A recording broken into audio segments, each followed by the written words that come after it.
UP polytechnic में सरकारी college कितने नंबर पर मिलता है जानेंगे इस वीडियो में, और जनरल ओबीसी एससी एसटी के लिए क्या कट ऑफ रहेगा ये भी जानेंगे। और मैं आपको बताऊंगा कि कुछ लोग जो अदर स्टेट के हैं जो कि यूपी में फॉर्म भरेंगे, जैसे बिहार वाले जो हैं वो अगर यूपी में फॉर्म भरते हैं, झारखंड वाले अगर यूपी में फॉर्म भरते हैं तो उनके लिए क्या सुविधा रहेगी, उनके लिए कैसे कितने नंबर पर सिलेक्शन होगा। ठीक है, लेकिन ये सारी चीज़ें जानने से पहले आप इतना समझ लो कि अगर आप लोग यूपी के टॉप के 10 पॉलिटेक्निक में पढ़ना चाहते हो, ठीक है, और टॉप के 10 पॉलिटेक्निक में भी अच्छी ब्रांच लेना चाहते हो, तो आपको जाहिर सी बात है नंबर ज़्यादा लाना पड़ेगा। ठीक है, कम नंबर ला करके आपका सिलेक्शन नहीं होगा, क्योंकि आपको मैं बता दूं कि यूपी के टॉप जो पॉलिटेक्निक कॉलेज हैं, जैसे कि आप लखनऊ में 2-3 पॉलिटेक्निक कॉलेज हैं वो टॉप के हैं। ठीक है, जैसे एक गवर्नमेंट गर्ल्स पॉलिटेक्निक लखनऊ है, ये भी टॉप का है। गवर्नमेंट पॉलिटेक्निक लखनऊ है, ये भी टॉप का है। गोरखपुर का भी कॉलेज टॉप का है। गाजियाबाद का भी कॉलेज आपका टॉप का है। कानपुर का भी कॉलेज आपका टॉप का है। तो ये सारे के सारे कॉलेज आपके टॉप के हैं।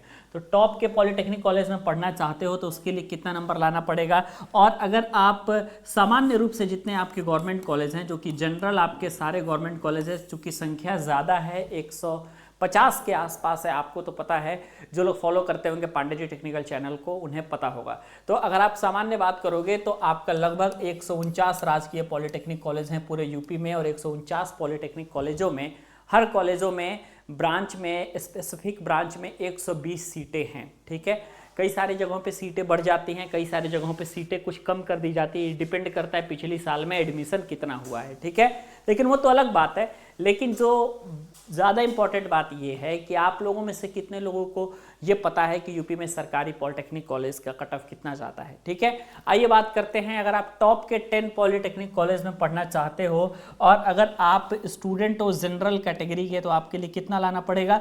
टॉप के 10 पॉलिटेक्निक कॉलेज ध्यान से देख लेना, मैं कह रहा हूँ टॉप के 10 पॉलिटेक्निक कॉलेज। टॉप के 10 पॉलिटेक्निक कॉलेज में पढ़ना चाहते हो तो 285 से प्लस नंबर अगर आप ला रहे हो, तब जाकर के आपका उम्मीद है कि टॉप के 10 पॉलिटेक्निक कॉलेज में एडमिशन मिल जाए। उनमें भी मान लो कि अगर आप लखनऊ जाना चाहते हो, उनमें भी मान लो कि अगर आप कानपुर जाना चाहते हो, गोरखपुर जाना चाहते हो, तो इसके लिए कम से कम आपका नंबर 300 से ज़्यादा होना चाहिए। ये इसलिए होना चाहिए क्योंकि 300 नंबर लगभग सामान्य है बेटा। ठीक है, माइनस मार्किंग हट गई है, जब माइनस मार्किंग हट जाती है तो कट ऑफ आपका आगे बढ़ जाता है, ज़्यादा कट ऑफ जाता है, क्योंकि अब बच्चों को ये डर नहीं है कि अगर हम गलत करेंगे तो उनका नंबर कट जाएगा। ये डर बिल्कुल भी नहीं है, 100% सभी लोग क्वेश्चन को अटेम्प्ट कर रहे हैं। तो 300 प्लस का आंकड़ा मान करके चलिए अगर आप जनरल कैटेगरी के विद्यार्थी हैं तो। ठीक है, लेकिन ये कब, जब आप टॉप के पॉलिटेक्निक में एडमिशन लेना चाहते हो। लेकिन अगर आप मान करके चलो कि नॉर्मल ही अगर आप किसी भी कॉलेज में एडमिशन लेना चाहते हो नॉर्मल, तो 240 के आसपास नंबर ला दोगे तो एडमिशन हो जाएगा किसी न किसी सरकारी पॉलिटेक्निक कॉलेज में। लेकिन टॉप के लिए तो भाई मेहनत टॉप का करना पड़ेगा। और ये जो अदर स्टेट वाले हैं ना, ये जितने विद्यार्थी अदर स्टेट वाले हैं जो कि दूसरे स्टेट के हैं, यूपी में आके पढ़ना चाहते हैं, यूपी पॉलिटेक्निक के सरकारी कॉलेज में एडमिशन लेना चाहते हैं, उनके लिए मैं बात कर लूँ कि वो लोग क्या करेंगे भाई। उनके लिए तो भाई ज़्यादा से ज़्यादा वो लोग काउंट होते हैं, सबसे पहले याद रख लीजिएगा, जनरल कैटेगरी में उनको किसी भी प्रकार के रिजर्वेशन का लाभ नहीं मिलता। ठीक है, तो उनको भी कम से कम 240 के आसपास नंबर लाना पड़ेगा। और अगर वो टॉप में पढ़ना चाहते हैं तो 285 300 से पार ही नंबर लाना पड़ेगा, क्योंकि अदर स्टेट वाले सामान्य वर्ग में काउंट होते हैं। सिर्फ उन्हीं लोगों को रिजर्वेशन का लाभ मिलता है जो कि यूपी के मूल निवासी हैं और ओबीसी एससी एसटी से बिलोंग करते हैं। ठीक है, ये चीज़ याद रखना है आपको। ठीक है, अब सवाल ये आता है कि सर कम से कम ओबीसी के हम कितने स्टूडेंट दें। 225 प्लस अगर आप लाएंगे तो कहीं ना कहीं आपका एडमिशन हो जाएगा, ओबीसी के विद्यार्थी हैं तो आप। ठीक है, 225 प्लस पे गवर्नमेंट कॉलेज की बात कर रहा हूँ।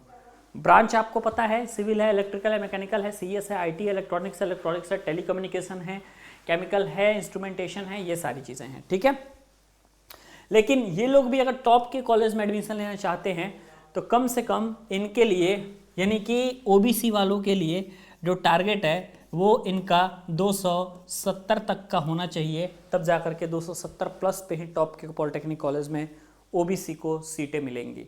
क्योंकि ओबीसी के लिए भी भाई क्या करना पड़ेगा, ओबीसी के लिए तो भाई जो रिजर्वेशन है, जितनी सीटें हैं वो उतनी फिक्स है, तो उसी में कंपटीशन है, बच्चे उसी में ज़्यादा हैं, तो ये चीज़ें आपको याद रखनी है। ठीक है, अब बात आती है भाई एससी एसटी के लिए क्या कंडीशन है सर। एससी एसटी के लिए अगर आप टॉप कॉलेज में पढ़ना चाहते हैं तो टॉप के लिए 200, टॉप के लिए कम से कम 200, और इस तरीके से अगर आप 170 180 के भी आसपास ला देते हैं नंबर तो इस एडमिशन हो जाता है। ठीक है, अब काफ़ी सारे स्टूडेंट ये कमेंट करेंगे नीचे कि सर मेरा तो 160 नंबर था लेकिन फिर भी मेरा सिलेक्शन हो गया।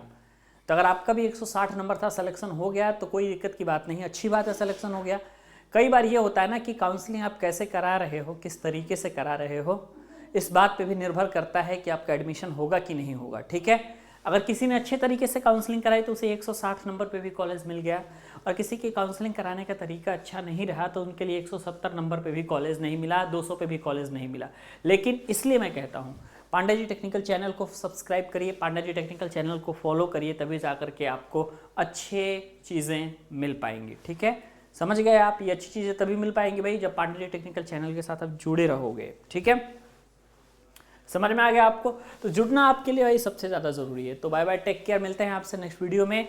पांडे जी टेक्निकल चैनल को सब्सक्राइब कर लीजिएगा, उसके बाद आपकी क्लासेस कंटिन्यू चलती रहेगी। Bye bye, take care.